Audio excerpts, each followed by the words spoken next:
I worked at a summer camp in Tennessee the year I was 16. It was up off Highway 321 on the Cosby side of the mountains, maybe 20 minutes from Gatlinburg if you didn't hit traffic. You drive past the pancake houses and the go-kart places and the Ripley's billboards, and then the road just sort of narrows and the signal drops and the trees come in close, and after a while you're on gravel. I don't really tell people about that summer, not because it's a secret. It's just that when I try, they ask the wrong questions. They want to know if it was haunted. And it wasn't. Haunted is the wrong word for it. Haunted means something is there that shouldn't be. This was, I don't know how to say it. This was something that was supposed to be there. And everyone had decided we were supposed to be okay with it. I'm going to try to tell it the way it happened. Or the way I remember it happening, which is not the same thing. I've thought about it a lot, probably too much. So some of this is the memory, and some of it is what I figured out later, and I can't always tell you which is which. I'll try. The camp had been there since the 50s, I think, maybe earlier. It was originally something Methodist, then it changed hands a couple of times, and by the time I got there it was just sort of nondescript Christian. The kind where they didn't ask too hard about your home church as long as your parents had paid the deposit. The buildings were old. The cabins were wood with screen doors that slapped when you let them go, and they had that smell. You know the smell. Old carpet, old wood, a little bit of mildew, a little bit of bug spray, and underneath all of it this faint, sour smell from the showers that never went away no matter how much they bleached the floor. The chapel was the only stone building. Everything else was wood, but the chapel was river rock, dark gray with a slate roof, and the bell tower came up off the side of it. The tower was older than the chapel. I learned that later. Someone told me the chapel had been built around the tower, like the tower was already there and they just built the church onto it. I don't know if that was true. It sounded like one of those things people say at camp because it sounds good. But the tower did look older. The stone was a different color, darker, and the bell inside it was big, bigger than you'd expect for a camp that size. I never saw it ring. I saw it ring, but I never saw anyone ring it. I want to be careful about that distinction. So I got there the first week of June. My mom drove me up. I was a junior counselor, which mostly meant I was free labor. I got room and board and like $60 a week. And I had to share a cabin with 8 kids and another counselor who was a year older than me. His name was Ben. Ben was from somewhere in Kentucky. I want to say Bowling Green, but I'm not sure.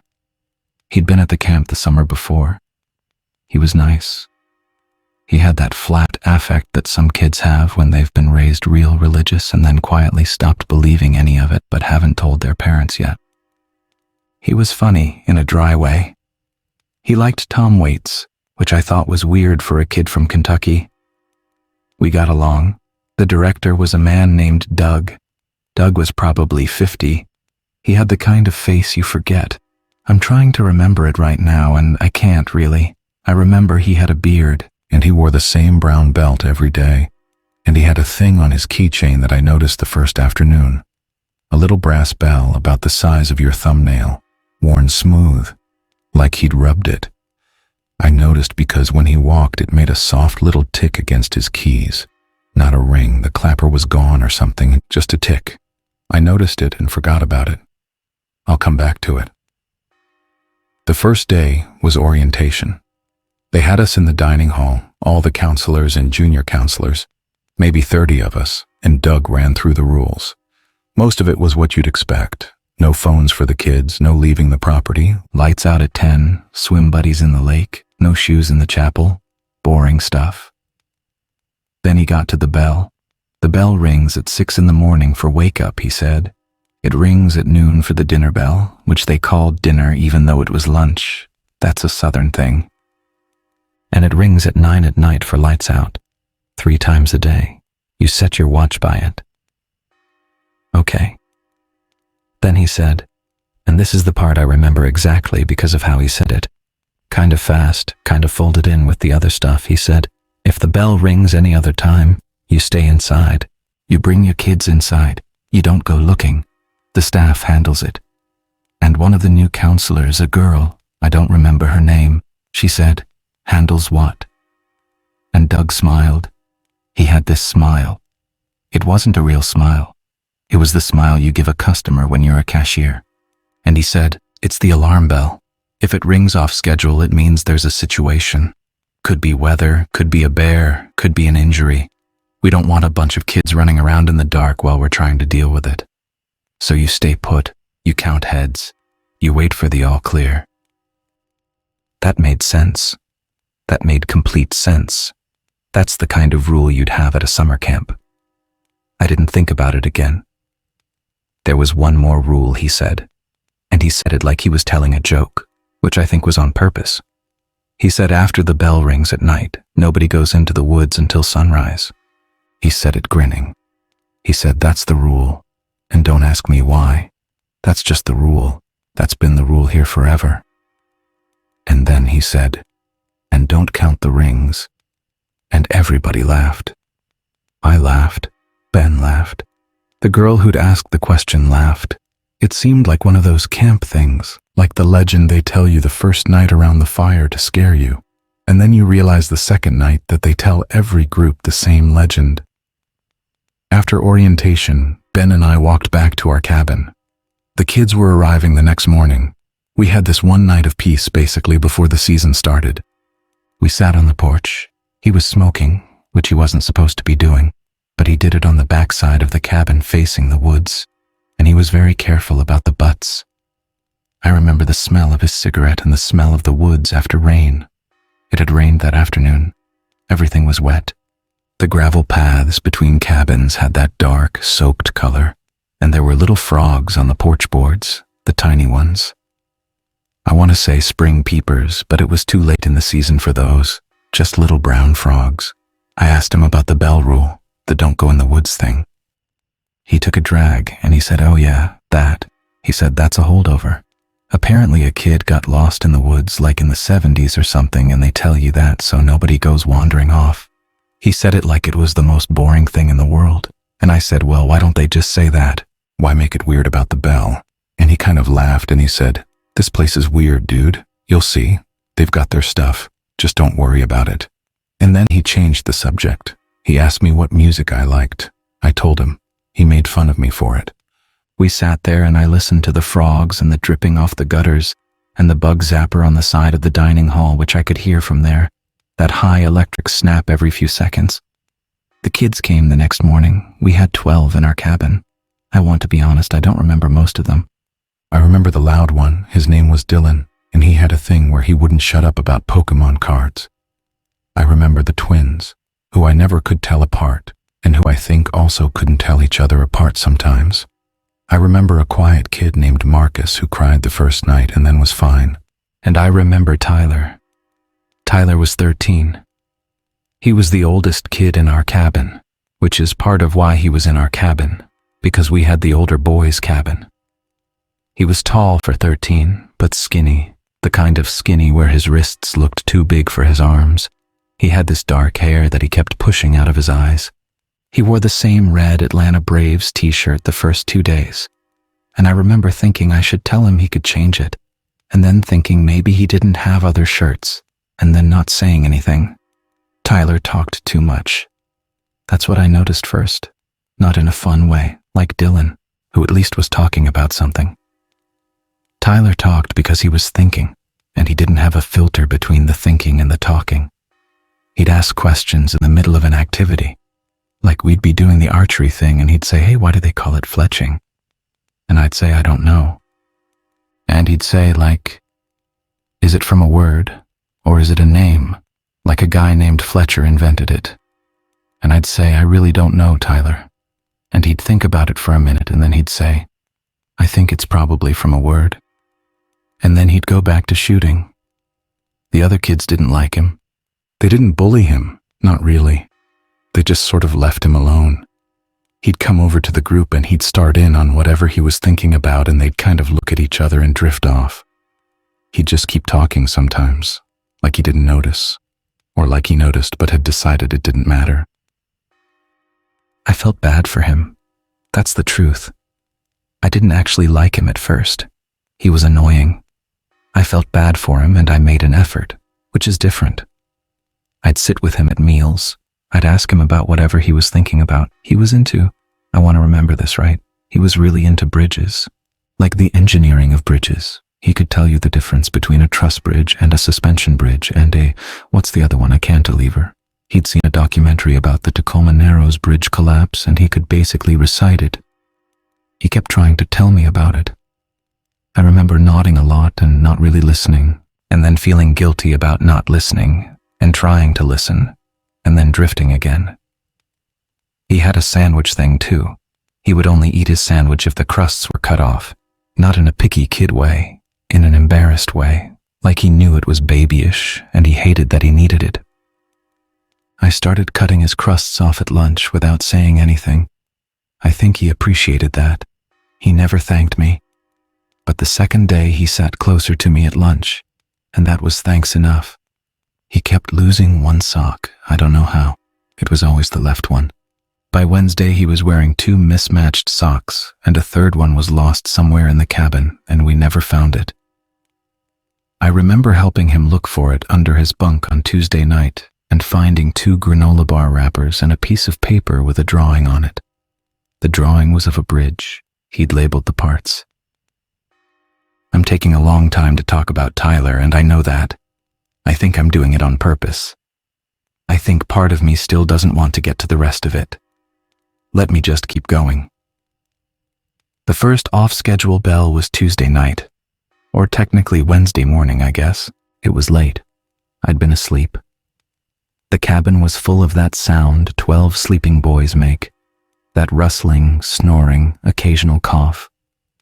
The window by my bunk was open, and there were night insects going, that constant pulse they have, and somewhere far off a whippoorwill, which is a sound I associate with that summer and have not been able to listen to since.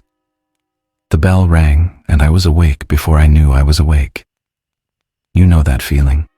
Your body sits up before your brain does. It was the same bell, the same tone as the wake-up bell, but it was wrong. It was the wrong time. And my body knew it before my brain caught up. I counted. I didn't mean to.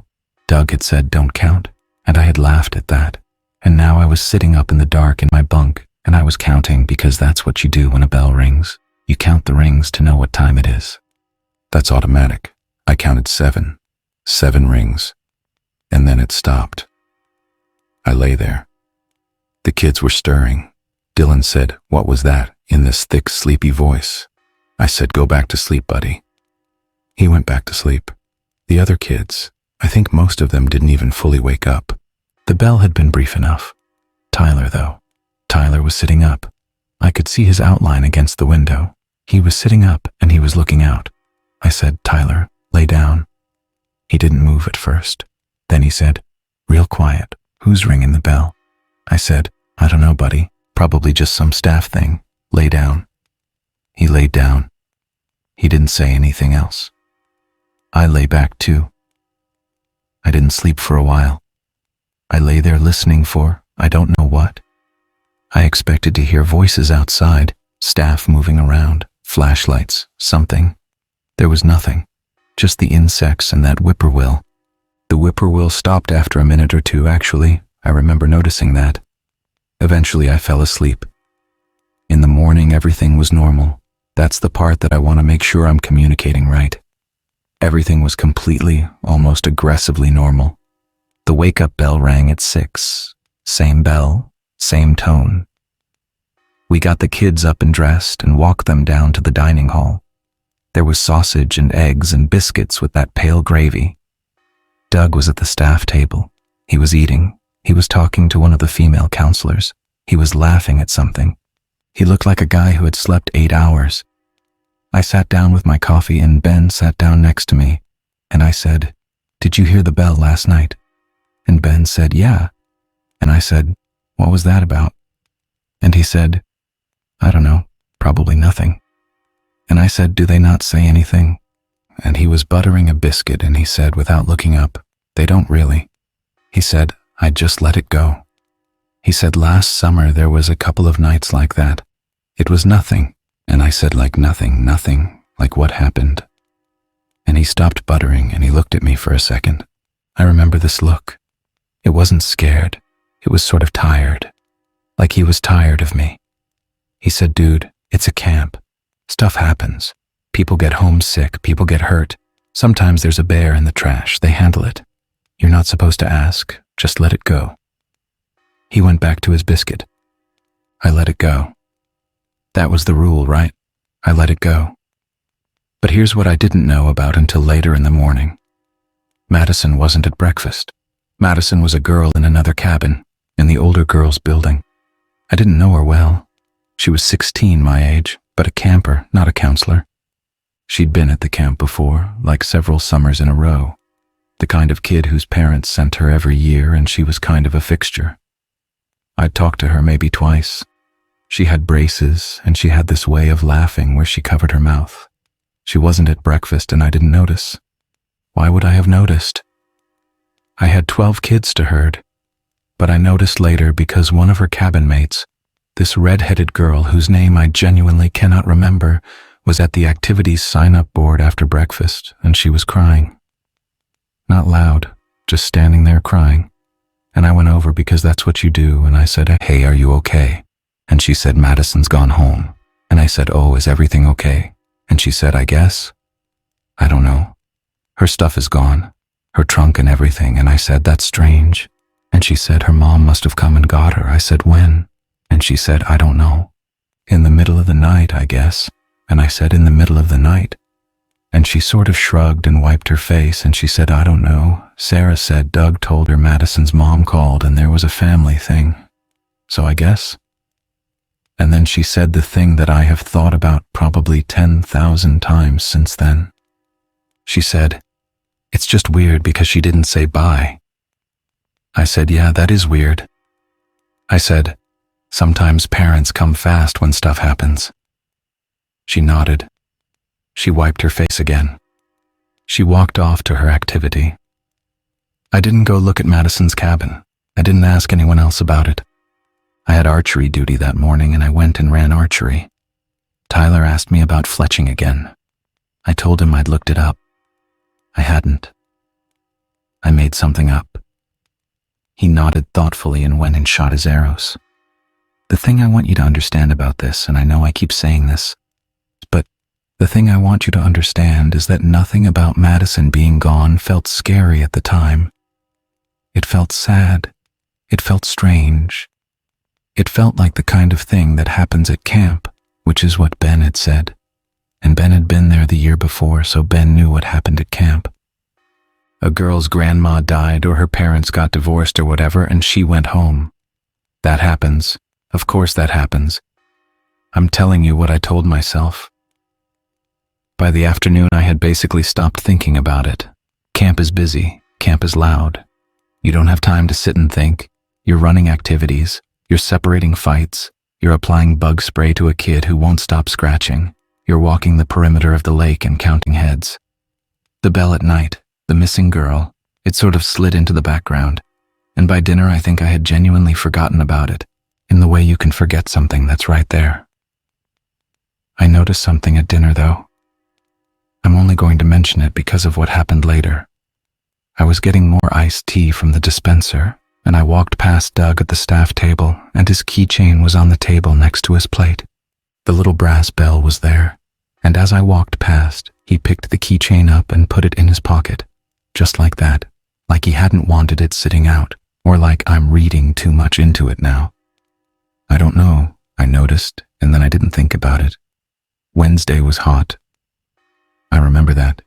It was the kind of hot you get in the mountains in late June, where the sun is on you hard but the air is wet, so you can't really tell how hot it is until you've been outside for an hour, and then suddenly you realize you can't breathe right.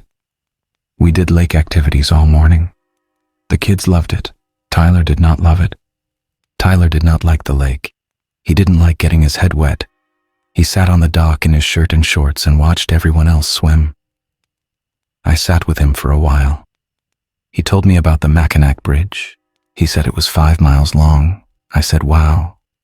He said it had been built in the 50s. I said, wow again. He was patient with me. He could tell I wasn't really paying attention, but he was used to that. And he just kept going.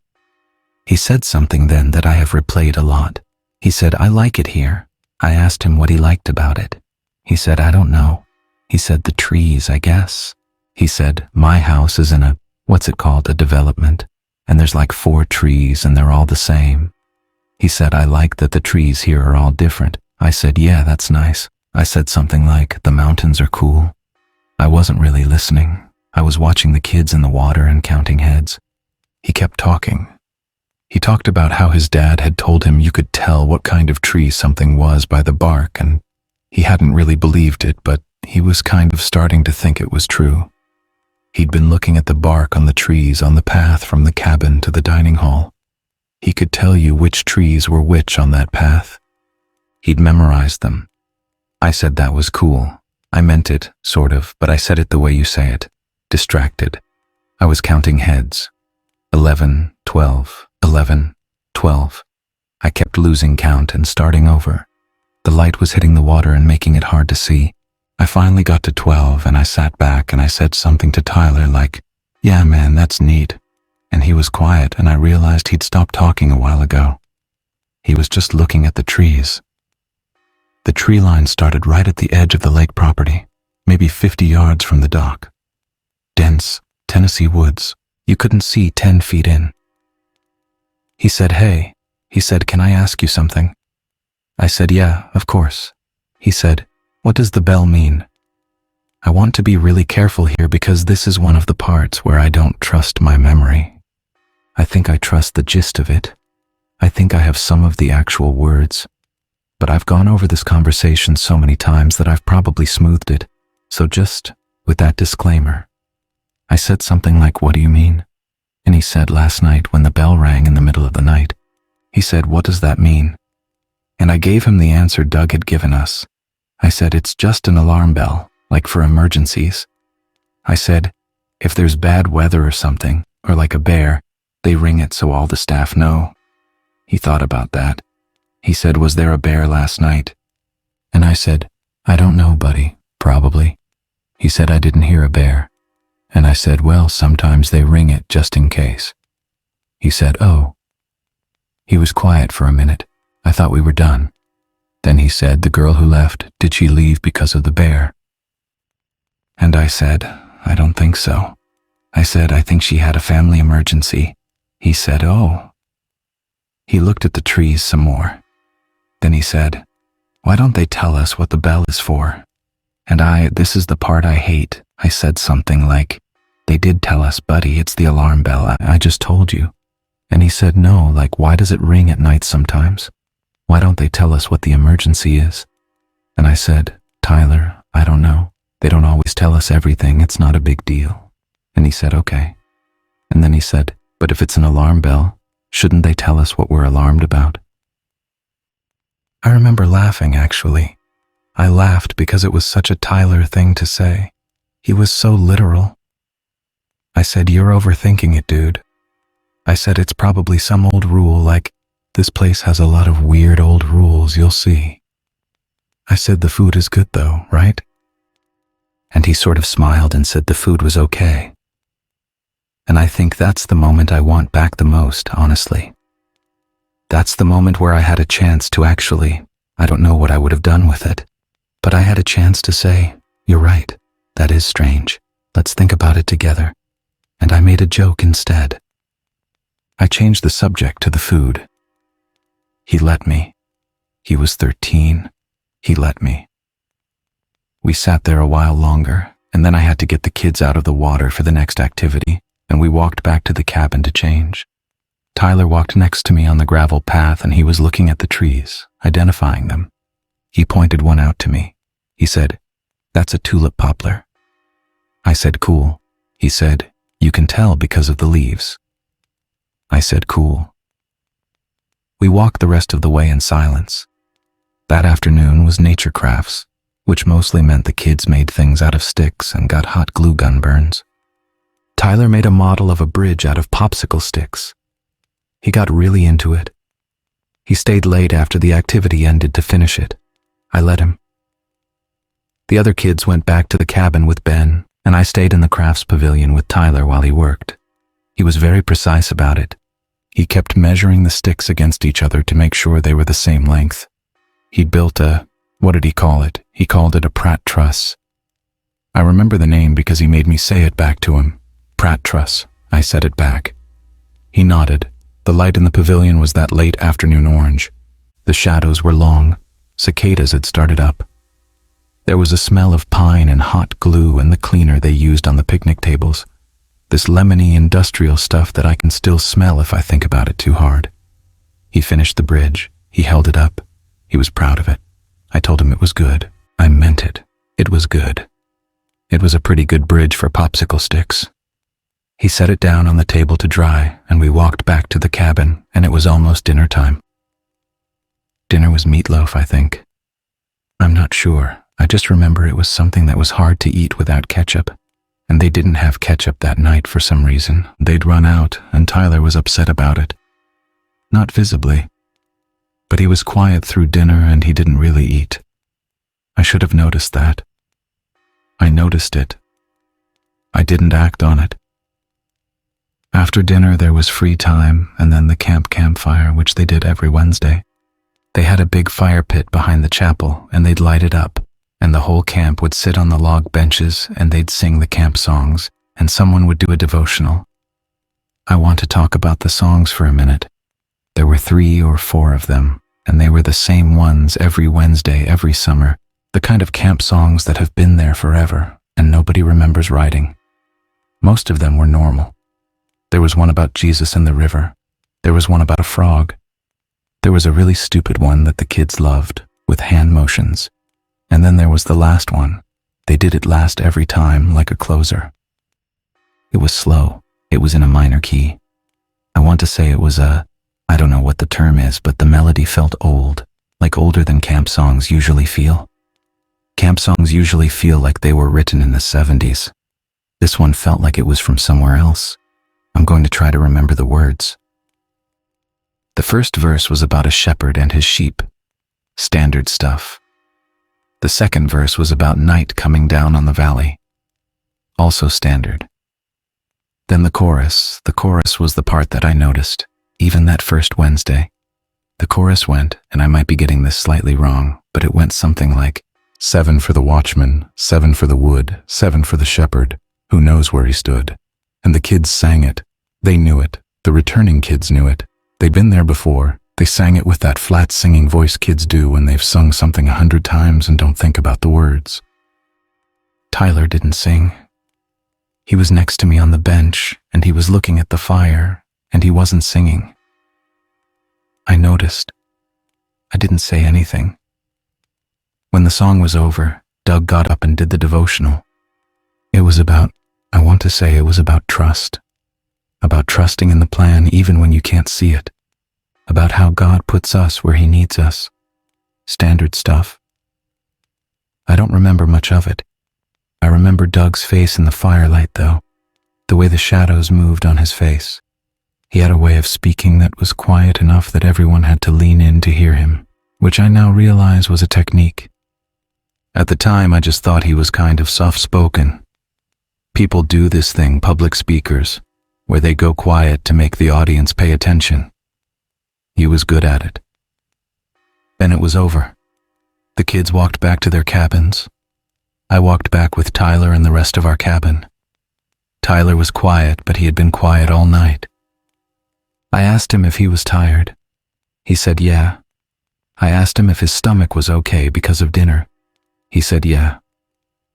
We got back to the cabin and the kids did their teeth and got in their bunks, and I read them a chapter from the book we were reading, which was, oh God, what was it? I think it was Holes. I think we were reading Holes. The kids fell asleep one by one. I sat on my bunk for a while. Ben was in his bunk reading something on his phone, which we weren't supposed to have, but everyone did. He looked tired. He'd been tired all week. I wondered then, in passing, if he was always like that, or if it was just being at camp.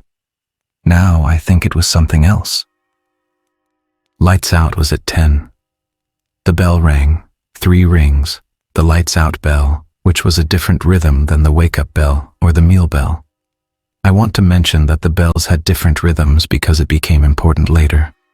The wake-up bell was a steady tone every 2 seconds, 6 rings.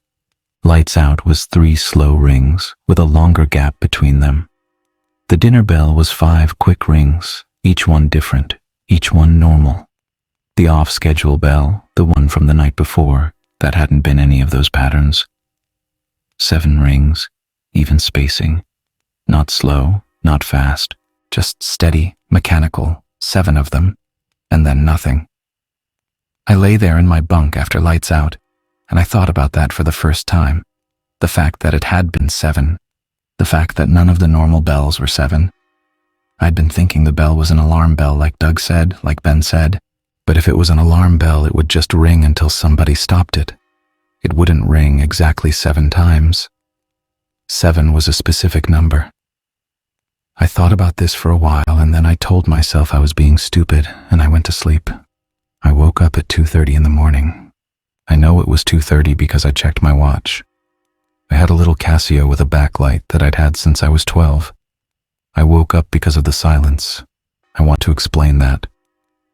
The whippoorwill had been going for hours. It went every night. It was the soundtrack to that whole summer.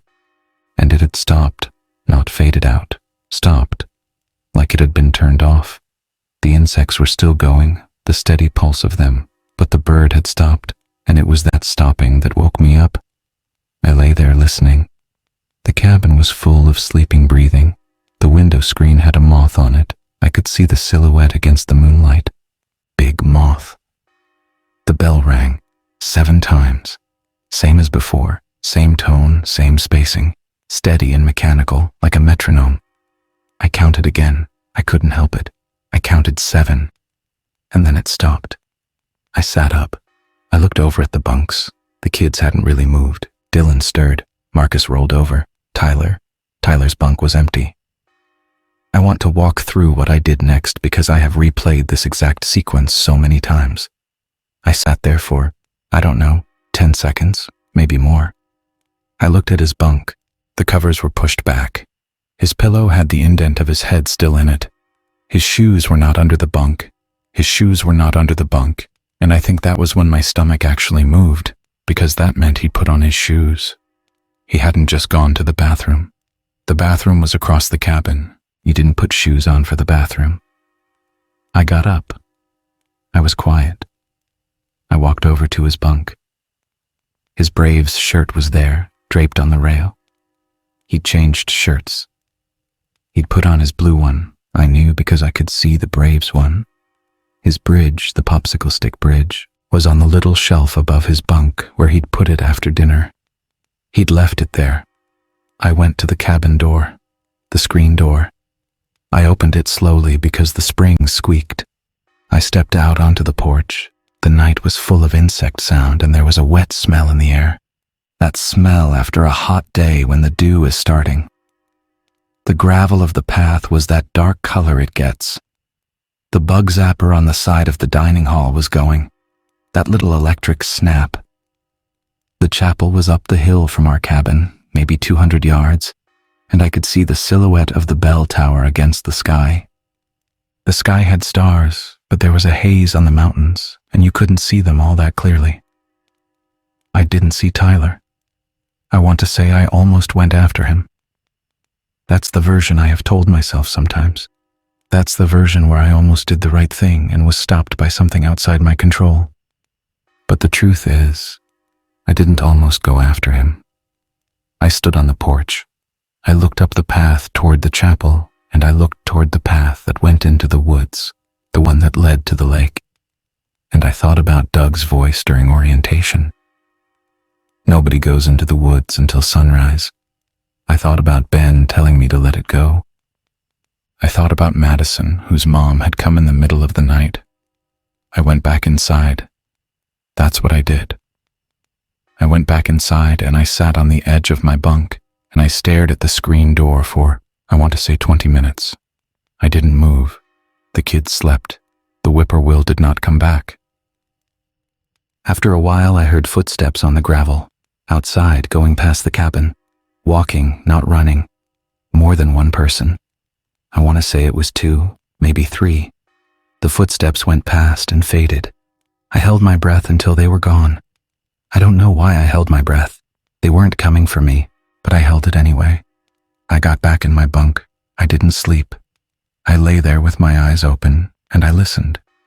There were more footsteps later, going the other way. Quieter, fewer.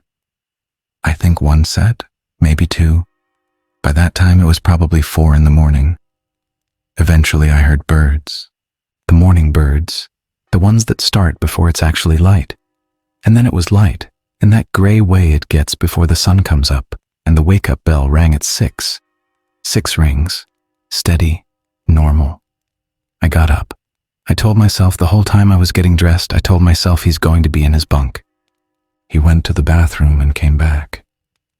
You missed him. You were sitting there in the dark for hours and you missed him coming back. He's there. Look. He wasn't there. His bunk was made up. I want you to understand this. I'm going to say it once. His bunk was made up. The covers I had seen pushed back in the night were straightened. The pillow was fluffed. The Braves shirt that had been draped on the rail was folded on the foot of the bunk. The bunk had been made up while I was sitting on my own bunk listening, or while I was lying there with my eyes open. Someone had come in and done it. I had not heard them. I have thought about this. I have thought about whether I could have not heard them. The cabin had wood floors that creaked. The screen door squeaked. There is no way someone came in and made up that bunk, and I did not hear it. I have to believe I didn't hear it. I cannot explain how. The popsicle stick bridge was gone too. The kids started waking up. I went on autopilot. I got them up. I got them dressed. I got them to the dining hall. Tyler wasn't there. Of course he wasn't there. I knew he wasn't there. But I kept looking around the dining hall as if maybe I'd missed him, as if maybe he was at one of the other tables. I sat down. I didn't get food. Ben sat down next to me with a plate and he looked at me and he said, "Hey, just hey." I looked at him. I think my face was doing something, I don't know what. He looked at me for a second and then he looked down at his plate and he started eating. I sat there. After a minute he said quietly, with his mouth full, he said, "Where's Tyler?" And I said, "He's gone." And Ben chewed and he swallowed and he said, "His parents came?" And I said, "I don't know." And he was quiet. He took another bite. He didn't look at me. He said, "Did you talk to Doug?" I said, "No." He said, "Talk to Doug." I said, "Ben." I said, "He was in his bunk last night." The bell rang and I looked and he wasn't in his bunk. His shoes were gone. Ben put down his fork. He looked at me. He said, "Did you go look for him?" I said, "No." He said, "Good." He said, "Talk to Doug." I want to be honest about this conversation because Ben has gotten a lot of grief in my head over the years, and I want to be fair to him. Ben was a kid. He was 17 years old. He had been at the camp the year before, which meant he had been at the camp the year before when this had presumably happened to somebody else. He knew, or had figured out, or had been told more than I did. But he was a 17-year-old kid, and he was scared, and he was telling me to talk to Doug because that was the procedure. He was following the procedure. I have thought about whether he should have done more. I have decided I don't know. He was a kid. I talked to Doug after breakfast. I caught him outside the chapel. He had his clipboard. He was very calm. I said, "Tyler's not in his bunk." Doug nodded. He said, "I know." He said his parents came and got him last night. There was a family situation. He said it the same way he had said it about Madison. I said, "His parents came at 2:30 in the morning." He looked at me. He had the smile on, the cashier smile. He said, "Yeah, that's about when they got here." He said, "The bell rang to alert the staff so we could get him packed and out." He said his dad was very upset. It wasn't a good situation, and they wanted to get him home as fast as possible. He said all of this calmly. He said his trunk has already been sent. His mom is going to mail us anything he left behind. I said, "Doug, his shoes were gone before the bell rang." Doug looked at me. He held the look. I'm trying to describe this look. It wasn't angry. It wasn't surprised. It wasn't confused. It was patient. He was being patient with me. He said, "Son, He said, I think you might be confused about the order of things. He said, you were asleep. He said, the bell rang, you woke up, and you assumed you knew when his shoes had gone missing. He said, that's a thing that happens when you wake up suddenly. Your brain fills in. I stood there. I didn't say anything. He said, his mom is going to call us this afternoon and confirm they got home. He said, we'll send word to your cabin so you know he's okay. He said, this is a hard part of the job, but kids leave sometimes, and it's not always how we'd want them to leave. He said, you should focus on the boys you still have. He put his hand on my shoulder, just for a second. He smiled that smile, and he walked into the chapel. I stood there for a long time. The bell tower was right above me. I looked up at it. I could see the louvered windows where the bell was. From that angle, I couldn't see the bell itself. The stone of the tower had little bits of moss on it. It was older than the chapel. I remembered being told that. Here is what I did with the rest of the day. I ran my activities. I cut crusts off a sandwich for nobody at lunch and then realized what I was doing and ate the sandwich myself. I refereed a kickball game. I supervised the lake. I talked to nobody about Tyler. I had 3 different moments where I told myself I was going to go to Doug's office and demand he show me the records, the parents' phone number, something, and 3 different times I didn't go. The new kid showed up before dinner. His name was Caleb. He was 13 too, from Knoxville. Doug walked him into the cabin and introduced him to me and Ben and said the bunk had opened up. There had been a kid on a waiting list. Lucky timing. Caleb was a normal kid. Quiet but not weird. He had a backpack and a duffel, and he started unpacking into Tyler's, into the bunk, while I stood there watching him. He was on the floor pulling stuff out of the duffel, and he stopped and he reached under the bunk frame and he came up holding something. A sock. A white sock. He held it up and said, "Hey, is this somebody's?" And I looked at it. It was Tyler's.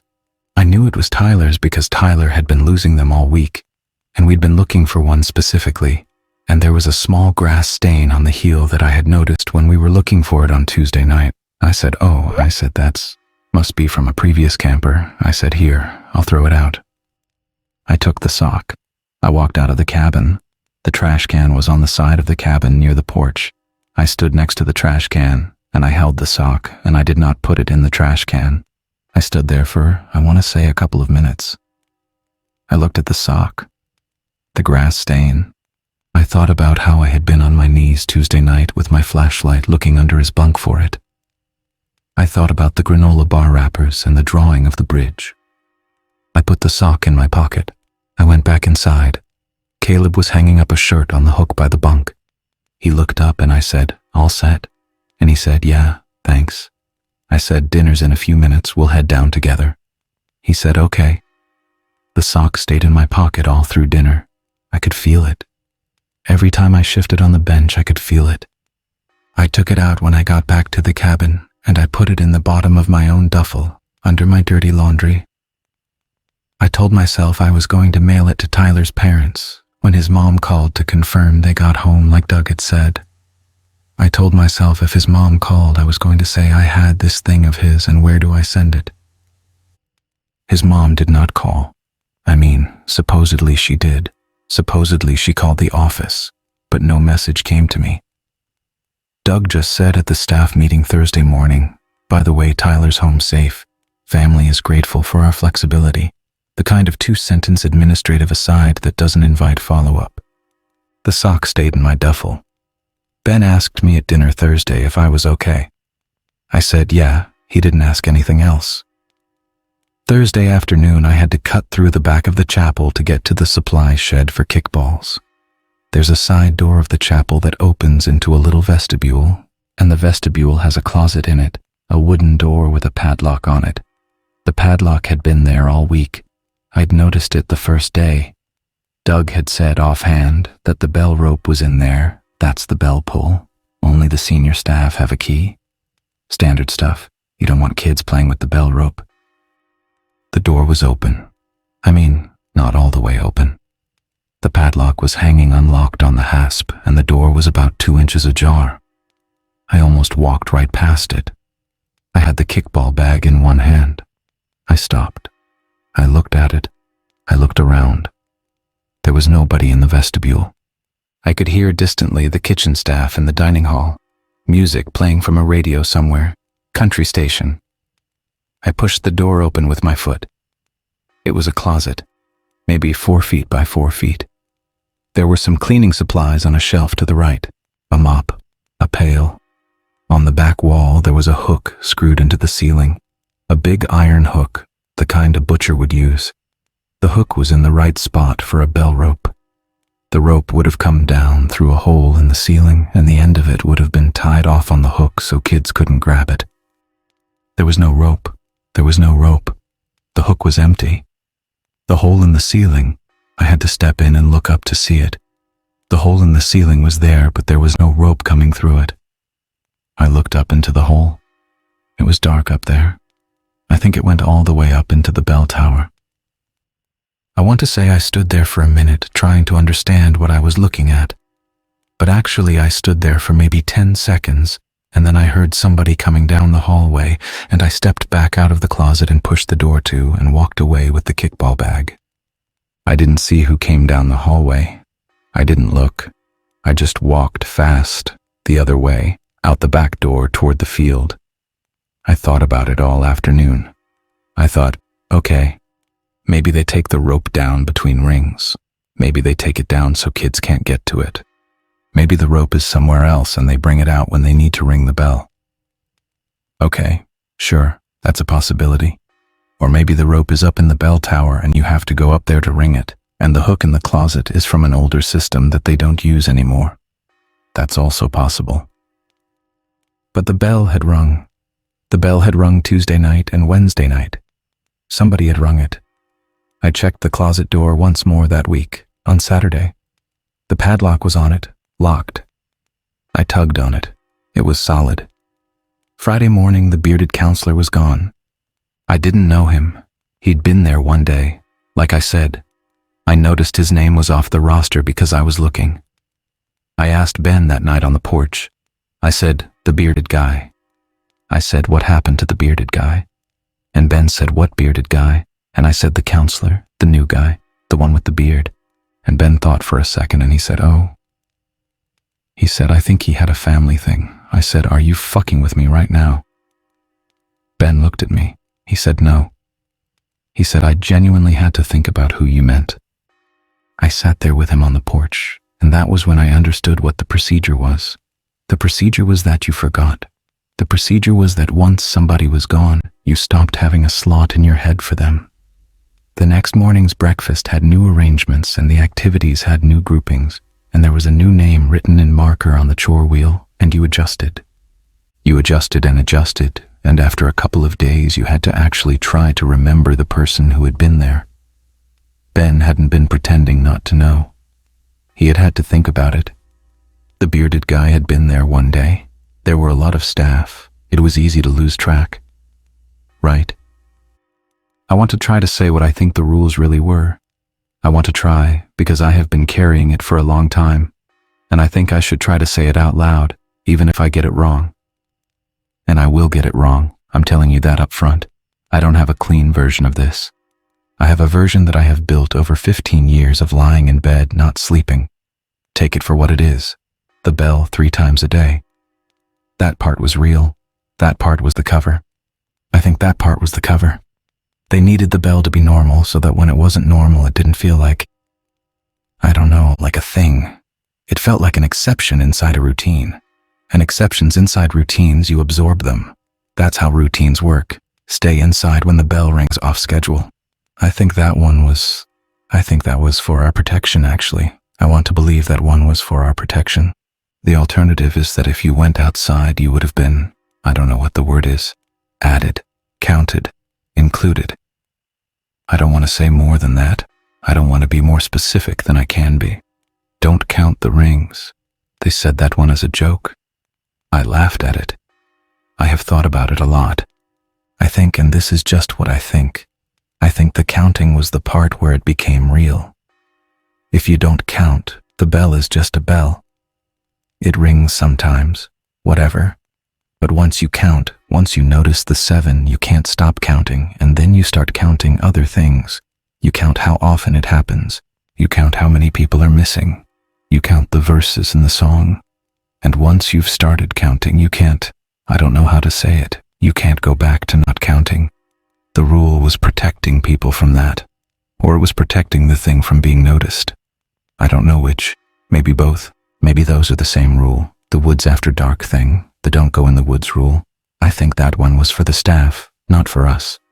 Or it was for both, but for different reasons. I think the staff was doing something in the woods between the bell and sunrise, and they needed everybody else inside. I have ideas about what they were doing. I am not going to say them. I don't know them. I want to be honest that I don't know them. The thing about ideas is once you say them out loud, they start to feel like things, you know. And I don't want to do that to you, listener, or to myself. There was a 5th thing, I think. Or maybe it's just the pattern under all the other things. Wednesday nights. It happened on Wednesday nights. Every week, sort of. Sometimes it was somebody small, like a kitchen staff person who had been there a day. Somebody nobody noticed. Sometimes it was a camper. Sometimes it was nobody. I don't know if the Wednesdays where I didn't notice anything were Wednesdays where nothing happened, or whether I just didn't notice, because by then I had been taught not to notice. I genuinely don't know which it was. I want to say something about the song. The one with the 7 for the Watchman.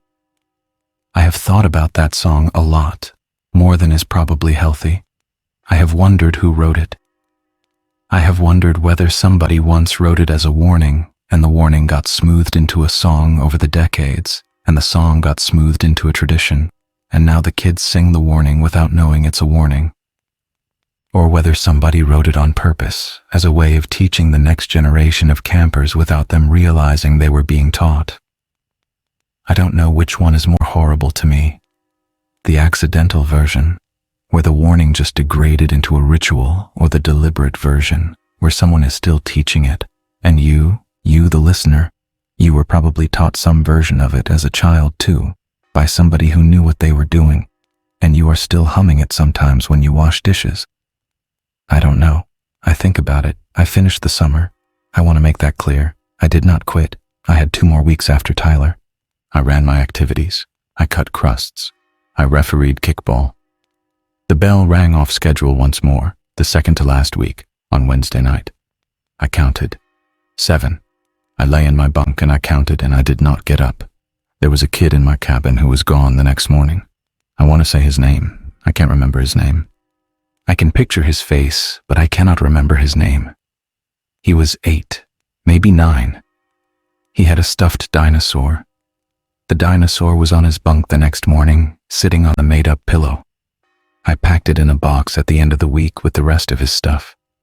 I packed it gently. I don't know why I'm telling you that. I packed it gently. I closed the box. My mom picked me up the last day of the season. I got in the car. She asked how it was. I said it was good. I said it was hard work, but I had liked it. She said she was proud of me. We drove down the gravel road and back onto 321 and past the pancake houses and back into the world. I did not look in the rearview mirror. We stopped at one of those Dolly Parton-themed places for lunch. I ate a club sandwich. The crusts were on. I ate them. Tyler's sock was in my duffel. I unpacked it when I got home. I put it in a small cardboard box, the kind a watch comes in. I taped the box shut. I put the box in the back of the closet in my bedroom. When I moved out for college, I took the box with me. I have moved 7 times since then. The box has moved with me each time. It is in the back of my dresser right now, in a drawer with old passports and tax returns. I have not opened it in 20 years. I do not know why I cannot throw it away. I think you know why I cannot throw it away. I'm going to skip a lot of years now because they are normal years and they don't add anything. I went to college. I studied something practical. I got a job. I moved to a city. I dated some people, and then I dated my wife, and then I married her. We had a kid. I have a daughter. She is 9. We live in I don't want to say where we live. We live in a city. She goes to a good school. She is fine. She is happy. She is all the things you'd want. I want to tell you the two things that finally made me realize that the camp had not let me go. The first one, about 5 years ago. My wife and I were at a wedding. It was at one of those venues with a chapel on the property, a real chapel, white wood, steeple, the whole thing. The wedding was outside on the lawn. After the ceremony, we were standing around with drinks and the church bell started ringing for the reception, just to call people in. The bell ringer was the venue coordinator's kid. You could see him through the door pulling the rope. He was having a great time. I was standing there with a beer, and my wife was talking to someone, and the bell was ringing, and I caught myself. I had been counting. The bell had rung 4, 5, 6, 7 times, and on 7 I had put my hand on my wife's elbow without thinking, and I had looked at her face, and I had been waiting to see her face react, waiting for the bell to stop at 7, and it had not stopped at 7. It had gone to 8, 9, 10, 11. The kid was just ringing it, and at some point I had let out a breath I had been holding, and my wife had turned to me and said, "Are you okay?" And I had said yeah, and smiled and drunk some of my beer. In the car on the way home, I thought about it. I realized I had been counting bells for 15 years. Every church bell, every doorbell that had a real chime, every wind chime if it had a single bell in it. Every time I heard a bell, I was counting and waiting to see if it stopped at 7. And if it did not stop at 7, my body relaxed, and if it had stopped at 7, I don't know what I would have done. I don't know what I had been doing for 15 years. I had been preparing for something I was not letting myself name. I told my wife none of this. I have told my wife none of this. The second thing is more recent. My daughter, who is 9, came home from school last spring with a flyer. The flyer was for a summer camp. It was a sleepaway camp. It was not the camp. The camp I went to is still operating, by the way, in case you are wondering. I have looked at their website. They have a new logo. They have the same chapel. They have the same bell tower. The website mentions a long tradition. The flyer was for a different camp, a normal one, a nice one, in upstate somewhere, near a lake with horses. My daughter had been talking about it for weeks. Her friend was going. She wanted to go. She had her heart set on it. She is 9, and she has never been away from us for more than a night, and she wanted to go away for 2 weeks. My wife thought it would be good for her. My wife said it would be good for her to have some independence, to be away from us, to be around other kids in a different setting. My wife is right about this. My wife is right about almost everything when it comes to our daughter. My wife has good instincts. I said no. I sat at the kitchen table, and I said no. My wife was surprised. She thought I would say yes. I had not said no to my daughter about anything that mattered ever, really. I had said no to ice cream before dinner. I had not said no to something like this. My wife said, "Why?" She said, "What's the actual reason?" And I sat at the kitchen table, and I had my hands around a coffee mug, and the kitchen had that smell of dishwasher detergent and toast, and the morning light was coming in through the window over the sink. I could hear the neighbor's dog. There was a delivery truck idling somewhere down the street. I could hear all of it, all of those things. And I sat there, and I tried to find a reason that was a reason. I tried to think of a thing I could say that would be a real reason, and I could not. I said, "I just don't think she's ready." And my wife said, "She's ready." And I said, "I just have a feeling. I don't have a good reason. I just have a feeling. I'd rather wait a year." And my wife looked at me. She knows me. She knows when something is happening that she doesn't understand. She did not push. She is a good wife. She said, "Okay." She said, "We'll wait a year." My daughter was upset. She got over it. She is fine. She is going to ask again next year. I know she is going to ask again next year, and the year after that. And at some point she is going to be old enough that I cannot say no without giving a real reason. And I do not have a real reason. And I will have to either tell her about Tyler and the bridge and the bunk being made up and the song with the 7 in it, or I will have to let her go. I don't know what I'm going to do. I think I'm going to let her go. I think I have always known I'm going to let her go, eventually, because I do not have a reason that I am willing to say out loud, and you cannot keep your daughter from a normal life because of a feeling. That isn't what parents are allowed to do. But I want to tell you the last thing. About a month ago, I was unloading the dishwasher. It was evening. My wife was at a thing. My daughter was at the kitchen table doing her homework. She was humming. I want to be clear that she was not singing words. She was humming a melody. She was humming it absent-mindedly, the way kids do, where they don't know they're doing it. She was humming the camp song, the slow one, the one with the 7. I stopped with a plate in my hand and I listened. She hummed the verse, the part about the shepherd. She hummed the part about night coming down on the valley. She got to the chorus and she hummed it through and she hummed it through again. And on the second time she hummed the words too, just under her breath. She didn't sing them out. She just shaped them with her mouth. 7 for the watchman, 7 for the wood, 7 for the shepherd, who knows where he stood. I put the plate down. I said, "Hey." I said it as calm as I could. I said, "Where did you learn that?" And she looked up. She looked confused. She said, "Learn what?" I said, "That song you were humming, the one about the 7. Where did you learn it?" And she said, "I wasn't humming anything." And I said, you were just humming something with the word 7 in it." And she looked at me, and I could see her trying to remember. And she said, "I don't know." She said, "I don't remember humming anything." She said, "Was I?" And she laughed a little, the way kids do when they think they've done something silly without knowing. I said, "It's okay." I said, "Never mind." I said, "Finish your homework." She finished her homework. She went to bed. I finished the dishes. I sat at the kitchen table after she had gone to bed and I held a coffee mug, and I sat there for a long time. I have not asked her about it again. I am not going to ask her about it again. There is no point in asking her about it again. Asking her about it again will not change where she learned it. There is no answer that will help me. She has never been to that camp. She has never been to any camp. We have never sung that song around her, because I would never sing that song. My wife has never heard that song. There is no source for her to have learned it from. But she knew it. She had it. She was humming it on a Tuesday evening in our kitchen in a city 800 miles from Tennessee. I think about Tyler. I think about him a lot.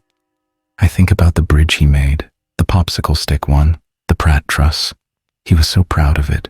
He made me say the name back to him, and someone took it off the shelf in the cabin while I was sitting there in the dark, and they took it out, and I don't know where they put it. I think about that. I think about Madison's friend, crying at the activity board. She didn't say bye. I think about Doug's keychain, the little brass bell, worn smooth from being rubbed. I think about the closet with the hook and no rope. I think about the 7. I think about all the things that come in 7s. The days of the week, the notes in a scale, the colors in the rainbow, the deadly sins, the number of times the bell rang, the verses in the song that the kids sing without knowing they're singing it, the number of times I just listed 7s, because I am doing it again. I am counting, and I am still doing it, and I do not think I will ever stop. I don't know how to end this. I have tried to tell it the way it happened. I have probably gotten things wrong.